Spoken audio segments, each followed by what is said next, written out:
The massive doors of the Galactic Council chambers groaned open with the weight of desperation. Ambassador Zixathara of the Kethmori Empire limped through the entrance, her once proud blue skin now pale with exhaustion and fear. Behind her, what remained of the greatest military leaders from across known space shuffled in defeat.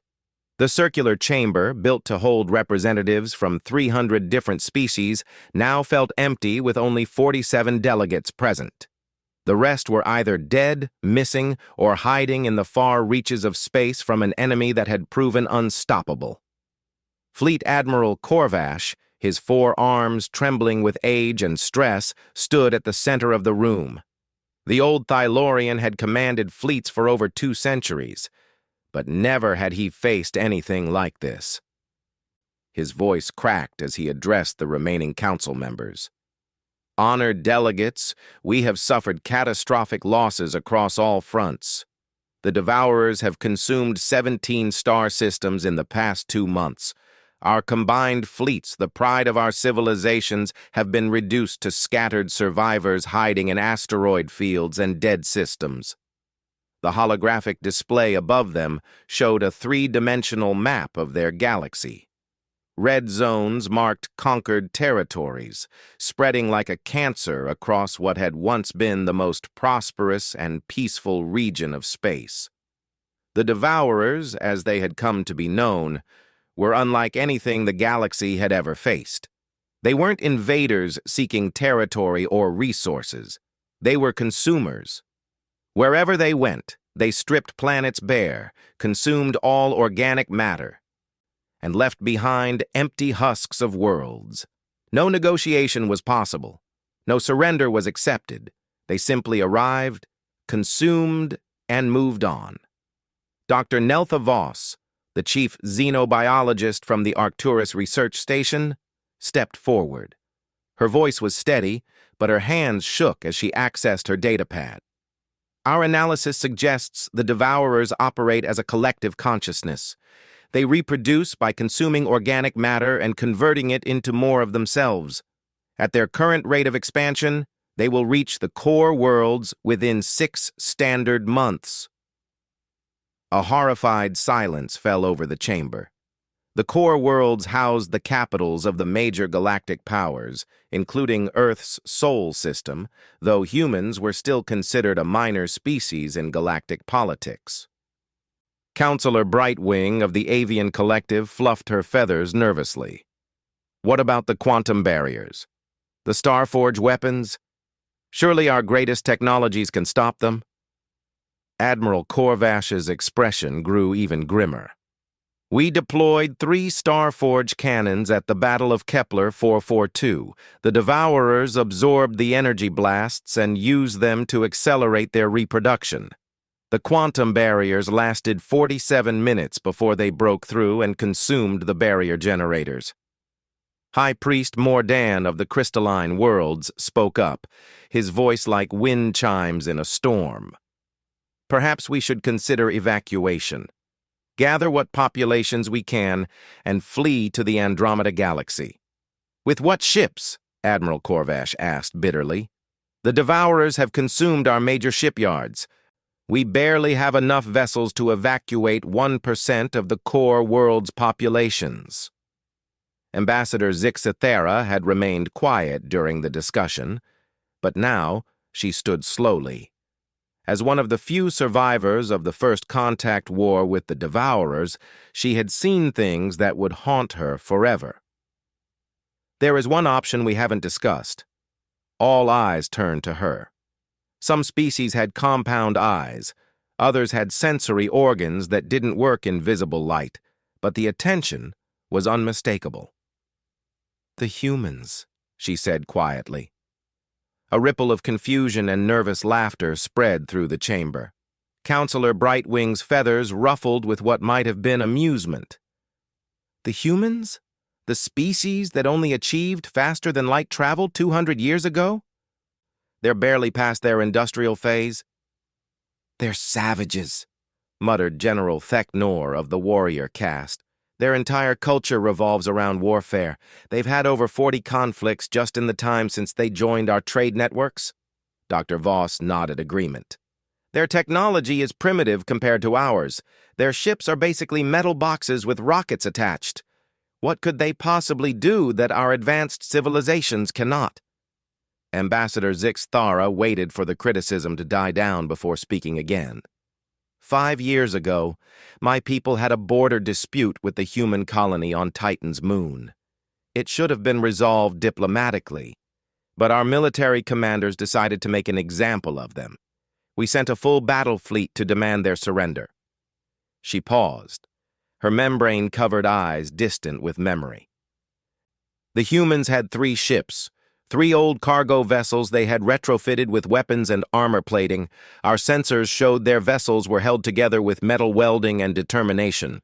Our computers calculated a 99.7% probability of victory." The chamber was completely silent now. "They destroyed our entire fleet," she continued, "not through superior technology or firepower. They used tactics we had never seen before, strategies that seemed insane, suicidal, but somehow worked. When our flagship's shields failed, instead of surrendering, the humans rammed one of their cargo ships directly into our engine core. The captain transmitted a message as they approached. 'See you in hell.'" General Theknor snorted.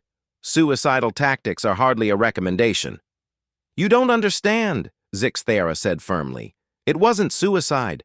It was sacrifice with purpose. While we were dealing with the ramming attack, their other 2 ships flanked us and disabled our weapons systems using mining charges they had improvised into torpedoes. They captured our fleet's commanding officers and sent them back to our homeworld with a message. 'Leave the colony alone or face the consequences.'" She looked around the chamber. "My people had been spacefaring for 3,000 years. We had conquered 17 systems and subjugated dozens of species. 3 human cargo ships defeated us using creativity, determination, and a willingness to do whatever it took to protect their people." Admiral Corvash stroked his chin with one of his 4 hands. "That's an interesting story. But how does it help us against an enemy that has defeated our combined fleets?" "Because," Ambassador Zix Thara said, "humans think differently than we do. When we encounter a superior enemy, we calculate odds, analyze their technology, and try to match their capabilities. Humans look at an impossible situation and ask, 'How can we cheat?'" Dr. Voss pulled up her data on human military history. "I've studied their conflicts. They're remarkably brutal and inventive. In their Second World War, they dropped atomic bombs on their own species. In their Vietnam conflict, they used chemical weapons to destroy entire forests. They fight dirty." "Exactly," Zix Thara said. "We fight honorably, following rules of engagement that have been established for millennia.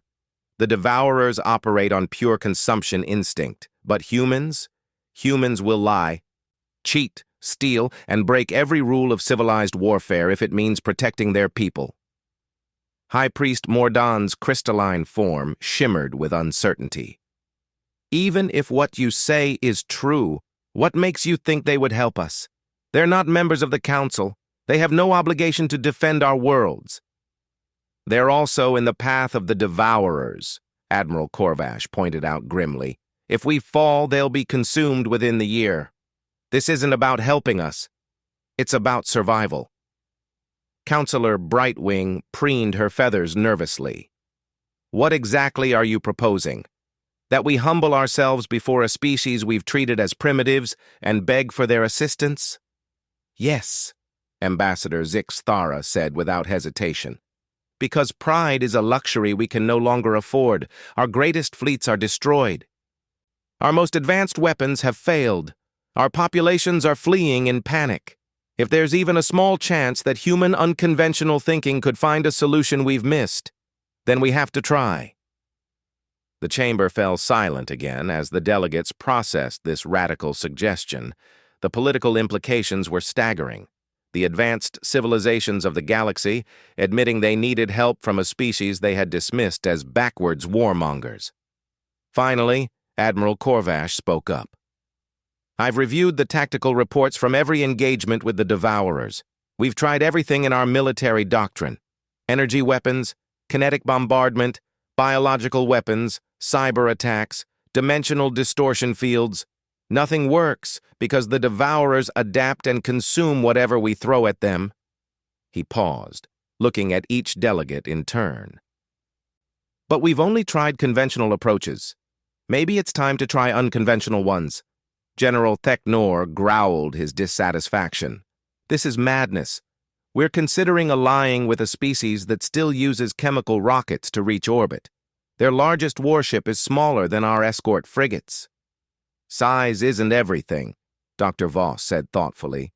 "I've been analyzing the biological samples we recovered from Devourer attack sites. They're incredibly efficient at breaking down and absorbing known forms of matter and energy. But they've only encountered our technologies. They've never faced human ingenuity." Ambassador Zixthara nodded. "There's something else to consider. Humans have a psychological trait that our species find disturbing, but might be exactly what we need. They're capable of extreme violence when threatened. But they're also capable of extreme sacrifice for others. They call it humanity, which they consider their greatest virtue." "How is that relevant?" High Priest Morden asked. "Because the Devourers are motivated by pure consumption. They can understand and counter logical, self-interested strategies. But they can't understand someone who would die for strangers, or someone who would choose honor over survival. Human unpredictability might be the one thing they can't adapt to." Counselor Brightwing ruffled her feathers again. "This is all theoretical. Even if humans could help us, why would they? We've never treated them as equals. Most of our species consider them barely civilized." "Because," Admiral Corvash said slowly, "humans have one other trait that might work in our favor. According to my intelligence reports, they have an almost pathological need to help underdogs. They call it rooting for the little guy."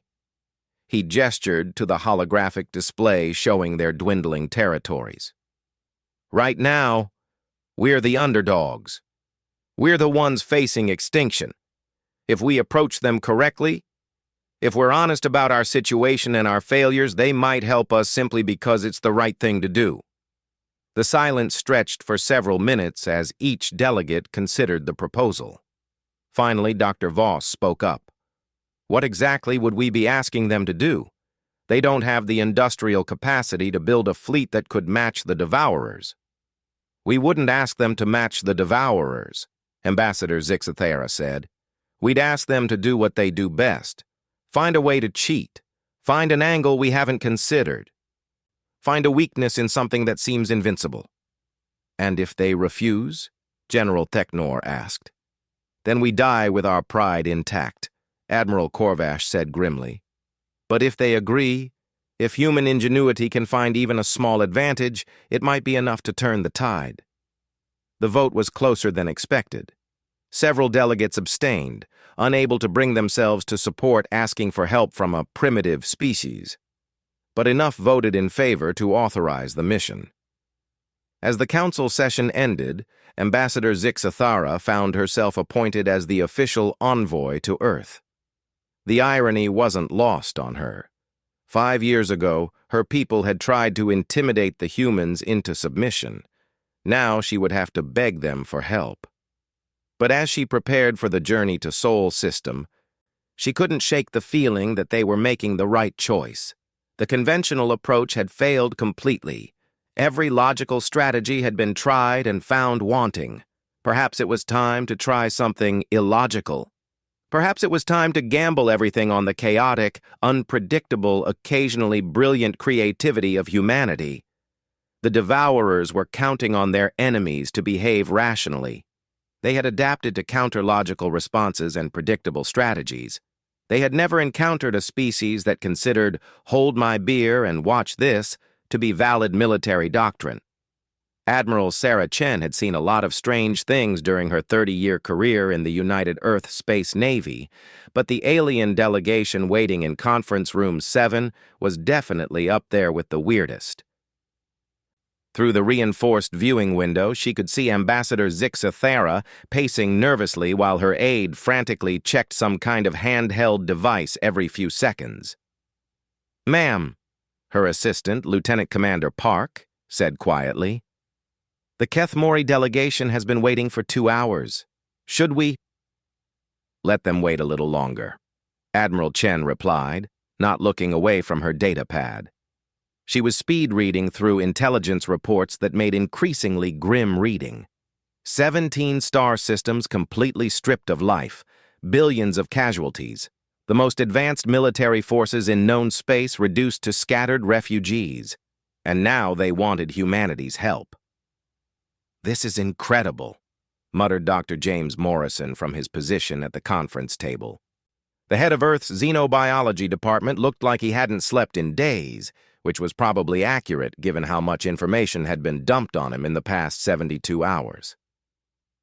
"The metabolic efficiency of these devourers is off the charts. They can convert any organic matter into their own tissue within minutes." General Patricia Rodriguez, the grizzled veteran who commanded Earth's ground forces, snorted. "Sounds like the worst case of space locusts ever." "It's not that simple," Dr. Morrison continued, pulling up holographic displays of the biological samples the aliens had provided. "These things are essentially living starships. They can survive in vacuum, they have natural faster-than-light capability, and they reproduce exponentially. It's like someone took a virus and gave it the ability to strip-mine planets." Colonel Mike Tank Thompson, the head of Earth's Special Operations Command, leaned back in his chair with a thoughtful expression. "So let me get this straight. The fancy space empires with their particle beam cannons and force fields got their butts kicked by space bugs?"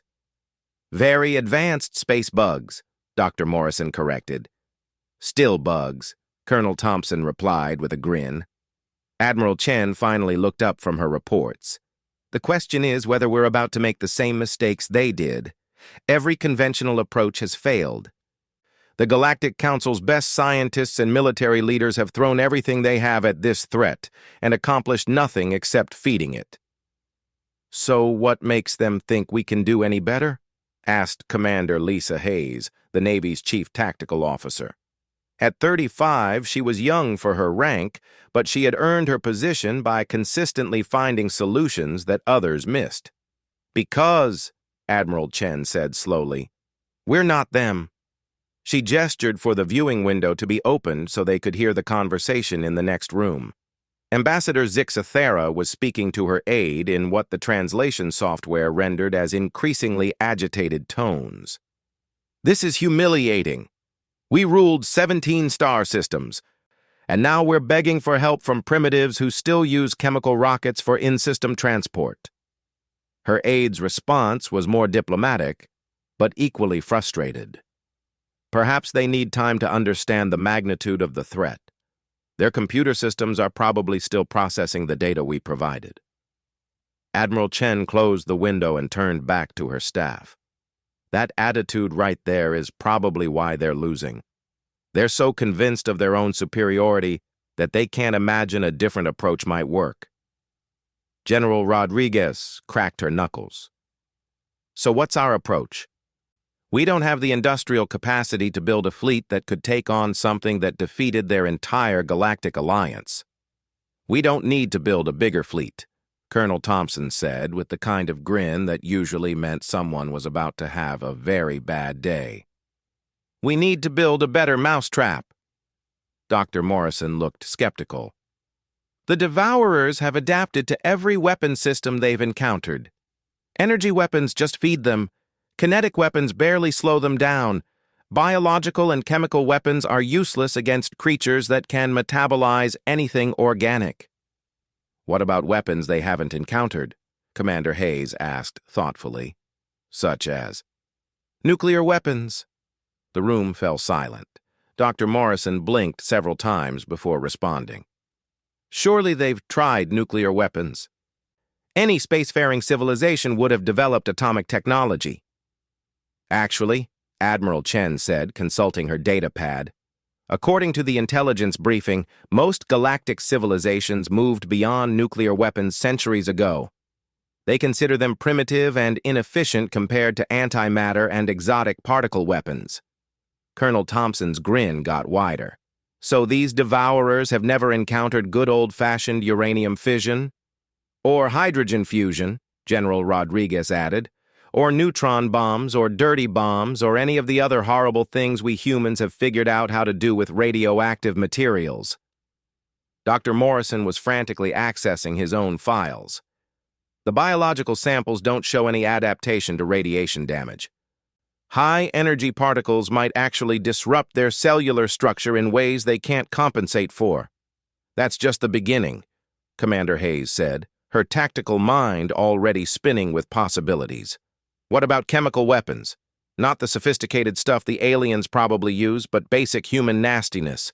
Chlorine gas, mustard gas, white phosphorus. Biological weapons, too, General Rodriguez contributed.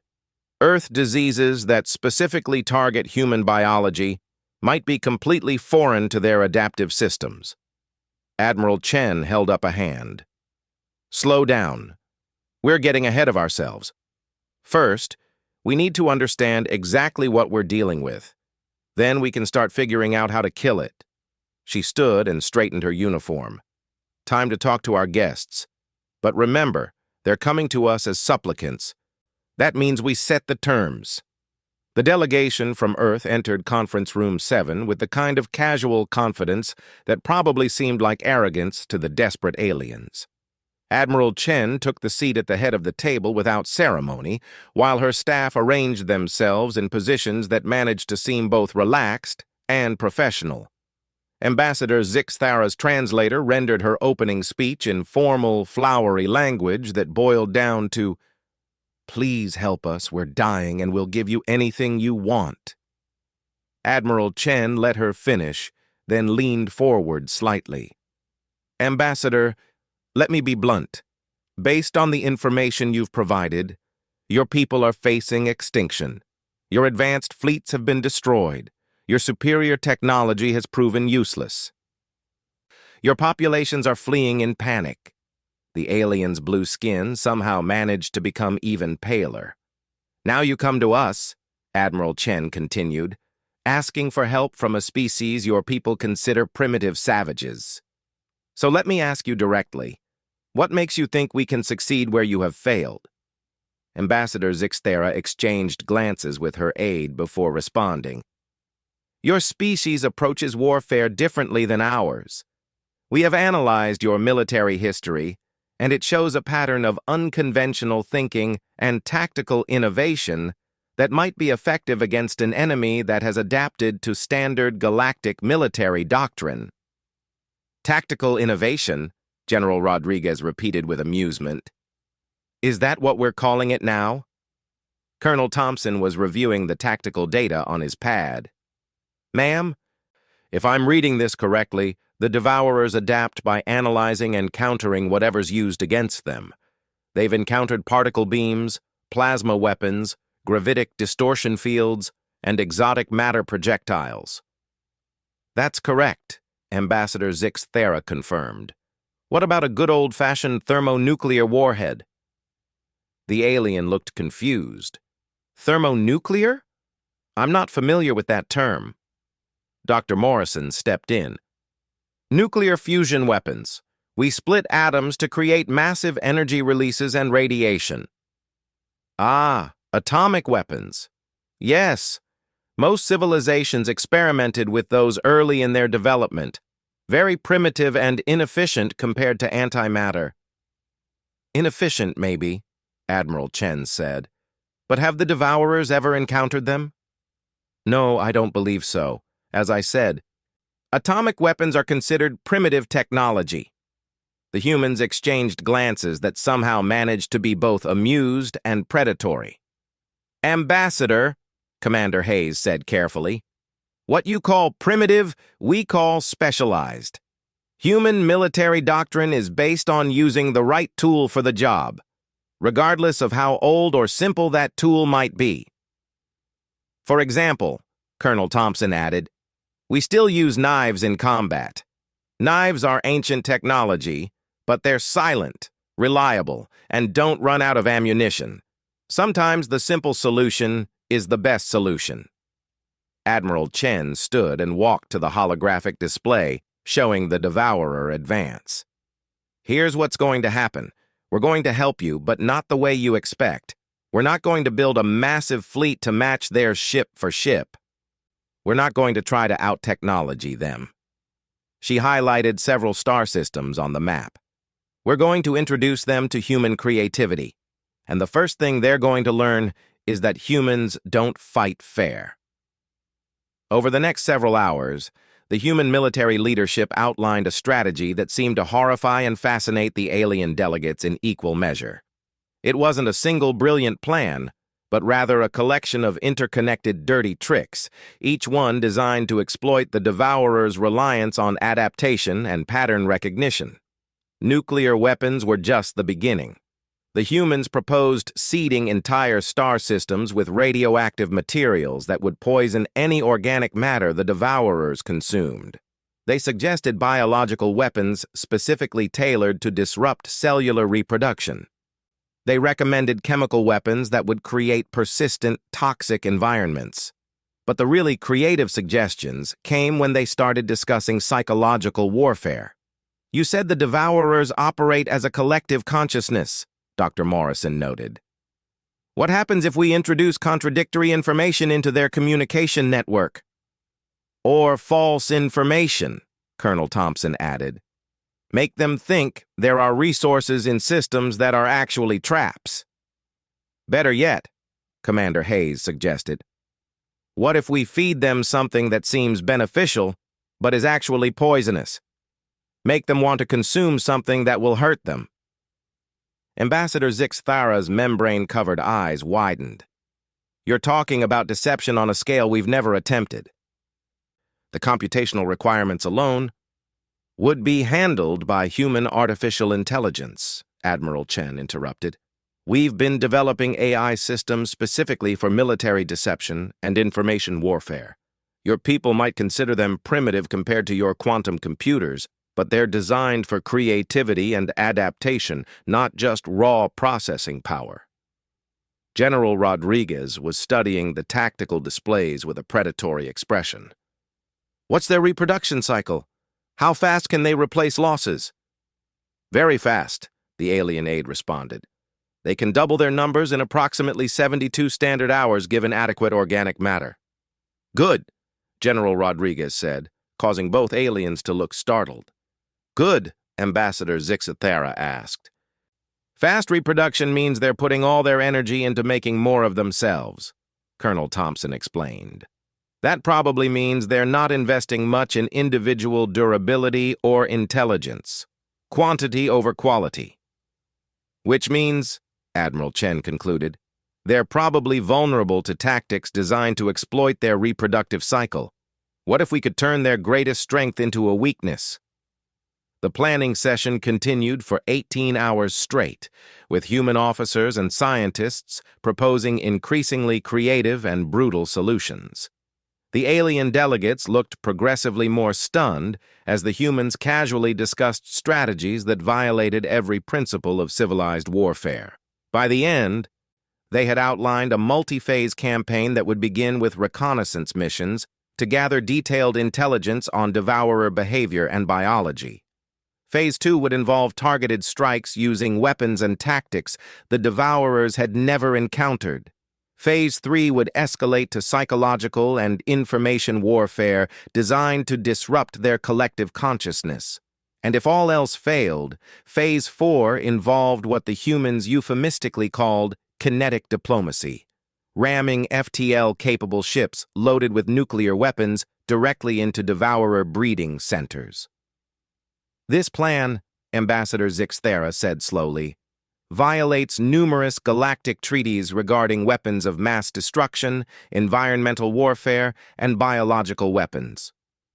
Yes, Admiral Chen agreed cheerfully. It does.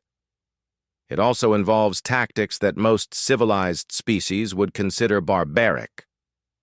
Probably. And there's a significant chance that many of these strategies could cause massive collateral damage to inhabited systems. We'll do our best to avoid that, but yes, there are risks. Ambassador Zixthara looked at her aide, who seemed equally overwhelmed. And you're willing to implement this plan? Ma'am, Colonel Thompson said with complete sincerity, we've been looking for an excuse to field test some of these weapon systems for decades. This isn't a burden for us. This is Christmas morning. Admiral Chen stepped forward. Ambassador, your people came to us because conventional approaches failed. We're offering you an unconventional approach. The question is whether you're desperate enough to let the barbarians off the chain. The alien delegate was quiet for a long moment, obviously communicating with her homeworld through some kind of instantaneous communication system. When she finally responded, her voice was barely above a whisper. The Council has authorized full cooperation with any plan you believe has a chance of success. What do you need from us? 3 things, Admiral Chen replied immediately. First, complete tactical and scientific data on everything you've learned about the Devourers. Second, access to your manufacturing facilities to build some specialized equipment.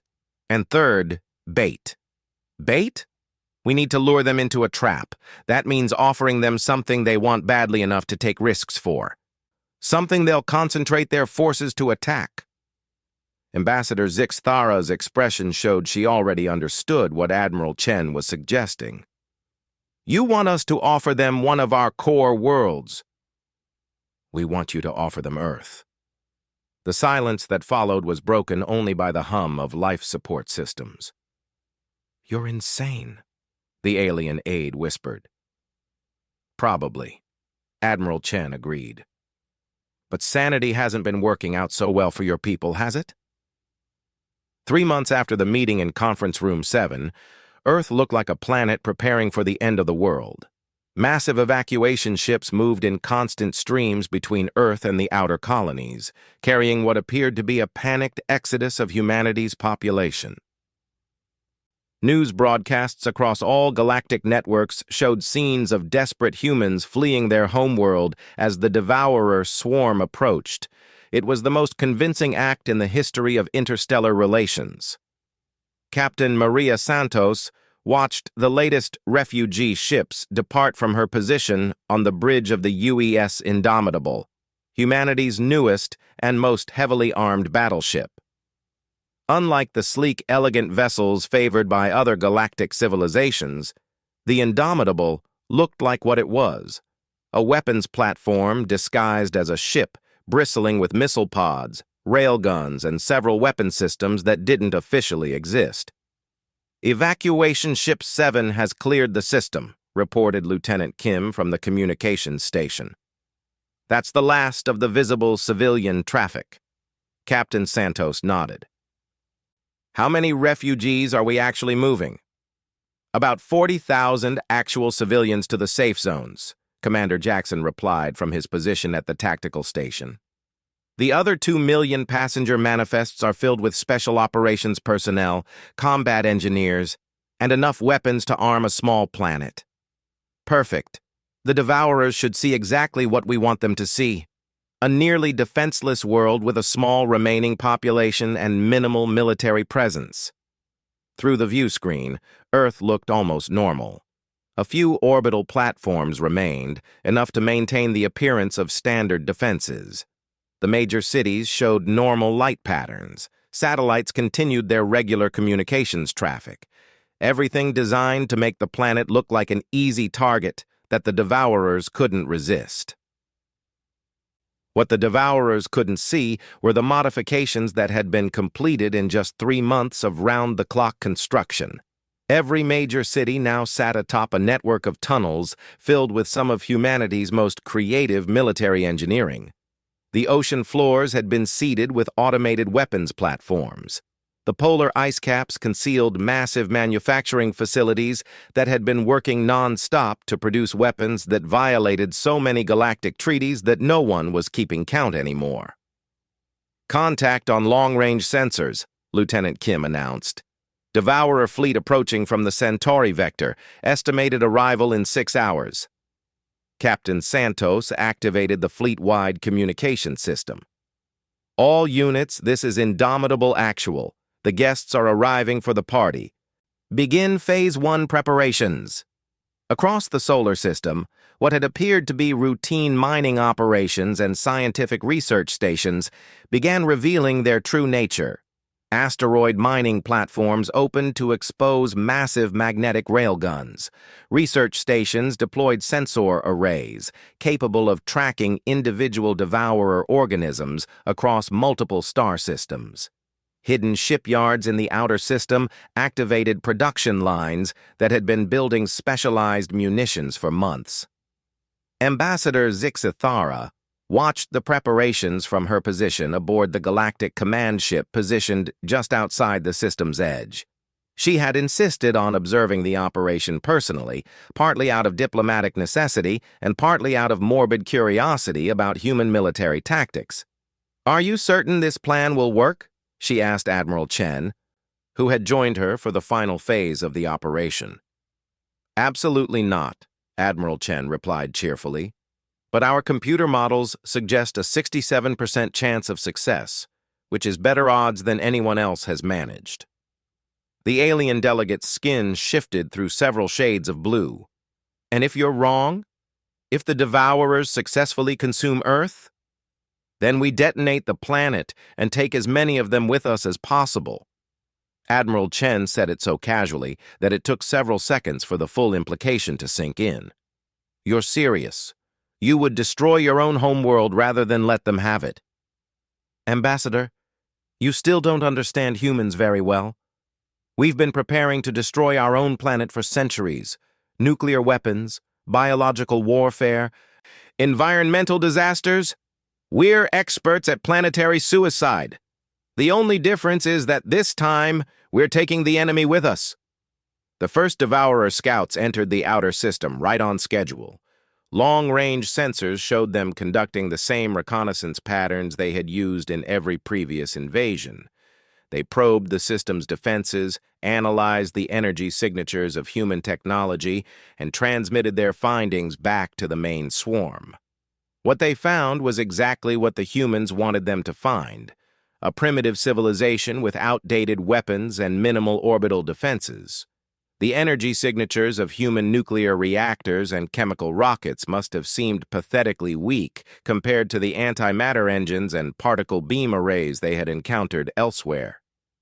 "Phase 2, initiate," Admiral Chen ordered. The first surprise came when the Devourer Advance Force attempted to disable human communication satellites. Instead of the standard procedure of jamming or destroying the satellites, the humans had rigged them to explode in precisely calculated patterns that created massive electromagnetic pulses throughout the system. The EMP waves didn't harm the Devourers directly, but they interfered with their communication network in ways that had never been attempted before. For the first time in recorded history, a Devourer swarm found itself partially cut off from their collective consciousness. "Contacts showing confusion patterns," reported Lieutenant Kim. "They're trying to re-establish network connectivity, but our jamming systems are adapting faster than they can compensate." The second surprise came when the main Devourer fleet entered the system and began their standard approach to Earth. Hidden sensors throughout the system had been mapping their formation and movement patterns for hours, feeding data to targeting computers that had been programmed with one specific goal: maximum psychological impact. The attack began with conventional nuclear weapons, but delivered in ways that the Devourers had never experienced. Instead of single large warheads, the humans used cluster bombs that deployed hundreds of small nuclear devices in rapid sequence. Instead of targeting the main Devourer ships, they targeted the space between them, creating overlapping radiation fields that made coordination impossible. "Direct hit on Contact Group 7, Commander Jackson reported. "Radiation levels in that sector are approaching critical thresholds for organic tissue. But the nuclear weapons were just the opening act." As the Devourer fleet pushed closer to Earth, they encountered the second phase of human creativity: biological warfare on an unprecedented scale. Dr. Morrison had spent 3 months developing what he called adaptive viruses, artificial diseases specifically designed to exploit the Devourer's rapid reproduction cycle. Unlike natural biological weapons, these viruses were designed to become more effective as the Devourers adapted to them, turning their greatest strength into a fatal weakness. Biological agents are deployed and showing expected results, Dr. Morrison reported from his position in the underground command center beneath Geneva. The Devourers are trying to adapt, but each adaptation cycle makes them more vulnerable to the next variant. The third surprise was chemical. Human industry had been working overtime to produce compounds that didn't exist in nature, synthetic poisons specifically designed to target the Devourer's unique biochemistry. Atmospheric processors on Mars and the outer colonies had been converted to massive chemical weapons factories, producing quantities of toxic materials that would have horrified any civilized species. But the real masterstroke was still coming. As the Devourer fleet approached Earth's orbit, they encountered what appeared to be a final, desperate defense. Ancient-looking human warships emerged from behind the moon, firing primitive kinetic weapons and chemical rockets. Their energy signatures were so weak that the Devourers barely considered them a threat. That was their final mistake. "All Trojan Horse units, you are cleared for final approach," Captain Santos transmitted on a frequency the Devourers couldn't detect. "Remember, make it look desperate." The primitive human ships were actually hollowed-out shells packed with the most sophisticated weapons humanity had ever developed. As the Devourers moved to consume what they thought were easy targets, the ships opened like flowers, revealing their true contents. Antimatter warheads began detonating in carefully calculated sequences throughout the Devourer fleet. Each explosion was positioned to create cascading failures in their organic technology. Gravity bombs collapsed space-time in localized areas, creating tiny black holes that consumed everything in their vicinity. Quantum weapons attacked the Devourers at the subatomic level, unraveling the fundamental forces that held their biology together. But the most devastating weapons were the ones that attacked their collective consciousness directly.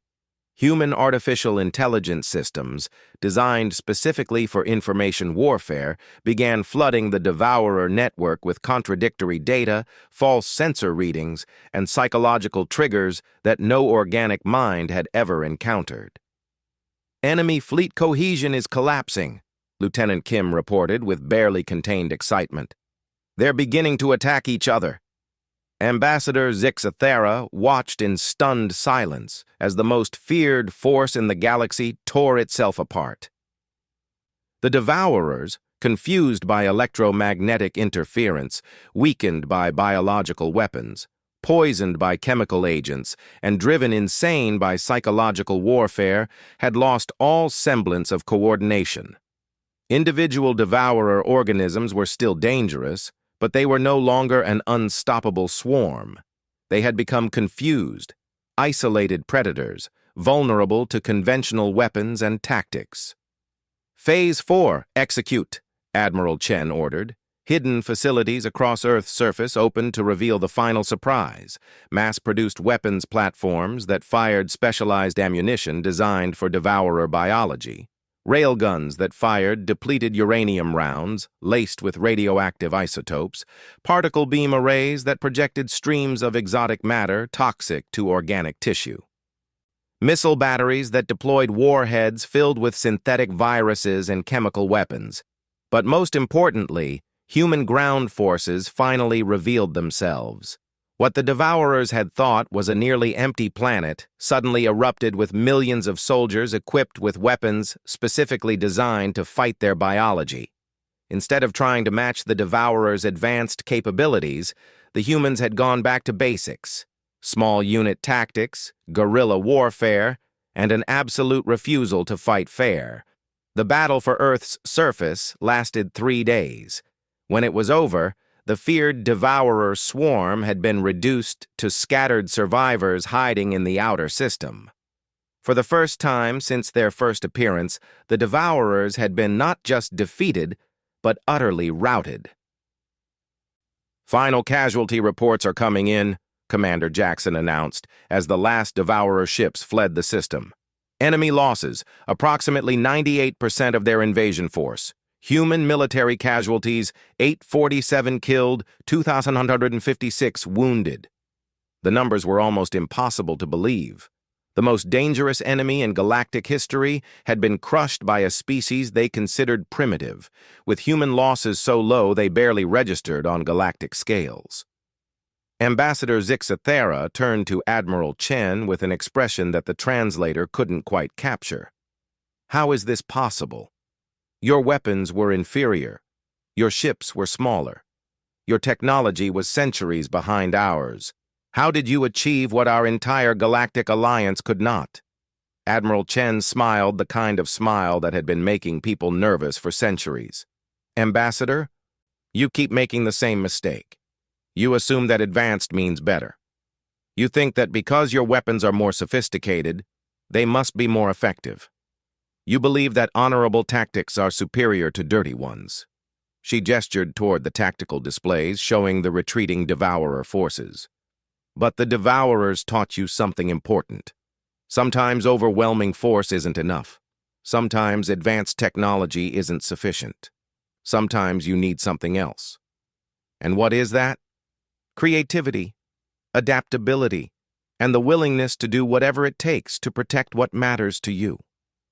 Admiral Chen turned back to the view screen, where Earth hung peaceful and blue in the void, scarred by battle but unbroken. The devourers adapted to fight advanced civilizations using advanced tactics. They learned to counter particle weapons and exotic matter and quantum technology. But they never learned to fight primitive, vicious, creative humans who don't know when to give up. She paused, watching the last devourer ship disappear into hyperspace. "We didn't beat them because we were stronger or smarter or more advanced. We beat them because when they adapted to counter our nuclear weapons, we hit them with biological weapons.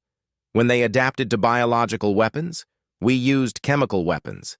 When they adapted to everything we threw at them, we changed tactics entirely and attacked their psychology.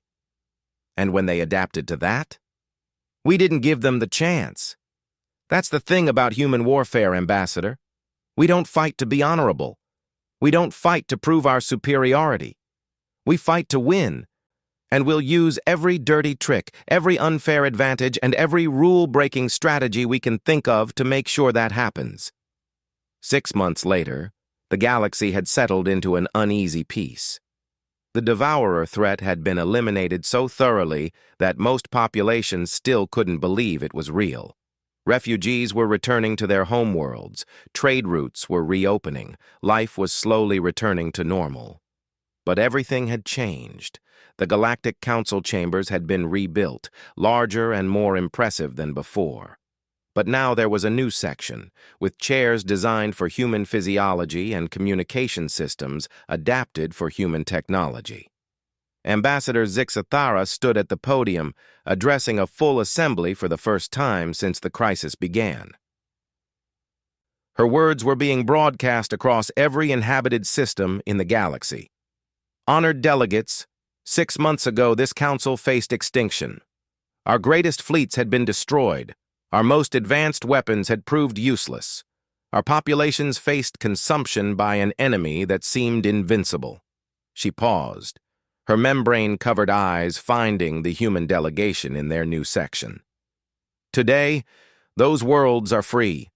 That enemy has been not just defeated but eliminated, and this council owes its continued existence to the species we had dismissed as primitive barbarians." A murmur ran through the assembly. Even after 6 months, many delegates still couldn't fully accept what had happened. "The humans have taught us a lesson that we must never forget. Advanced technology is useless without the wisdom to use it effectively. Sophisticated weapons are meaningless without the creativity to deploy them properly. and civilized restraint can become a fatal weakness when facing an enemy that recognizes no such limitations. She gestured toward Admiral Chen, who sat with her usual relaxed confidence in the human section. I hereby propose that humanity be granted full membership in this council, with all the rights and privileges thereof. Furthermore, I propose that human military doctrine be studied and adapted by all our forces, so that we are never again caught unprepared by an enemy that does not share our assumptions about civilized warfare. The vote wasn't even close. Even the species that had been most resistant to human involvement couldn't argue with success. As the session ended and delegates began filing out, Ambassador Zixthara approached the human delegation. "Admiral Chen, I have one final question." "What's that, Ambassador?" "During our darkest hour when all seemed lost, you agreed to help us. You risked your homeworld and your people for aliens who had treated you as inferiors. Why?" Admiral Chen considered the question for a moment, then shrugged. "Because it was the right thing to do. Because someone had to stand up to the bullies. And because letting the Devourers win would have made the universe a darker, more dangerous place." She smiled that same dangerous smile that had become famous across the galaxy.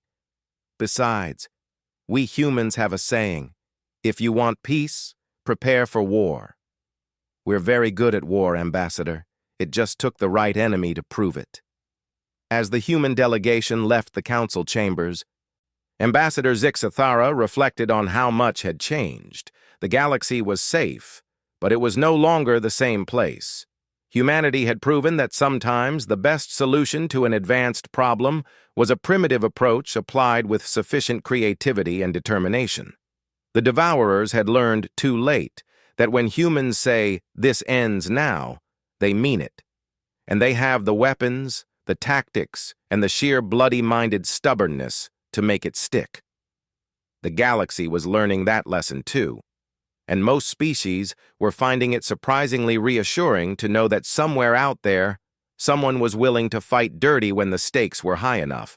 After all, the universe was a dangerous place. It was good to have dangerous friends.